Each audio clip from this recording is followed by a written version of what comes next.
به نام خدا. حکایت این قسمت مالیات بر شرط.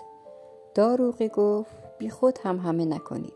مالیات بر شرط از قدیم الایام هم بوده است. چند صباحی نگرفتیم. حال خزانه خالی است. باید بپردازید. آرام باشید. هر کس شرط سفید دارد 5 سکه. شرط آبی 6 سکه. شرط قرمز 4 سکه. شرط پاچه بلند 2 سکه. شرط عمه دوز نیم سکه.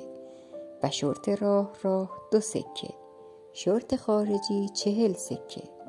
داروغه مجموعاً 290 نوع مالیات بر شرط برشمرد. زیرکی گفت داروغه من شرط به پا ندارم. داروغه خندید و گفت تو معاف از مالیاتی، فقط باید شلوار خیش تا به زانو پایین بکشی تا ممیزین بررسی کنند. سپس داروغه فریاد زد مردم همه شلوارها از تن بدر کنید تا حسابتان را ممیزی کنم.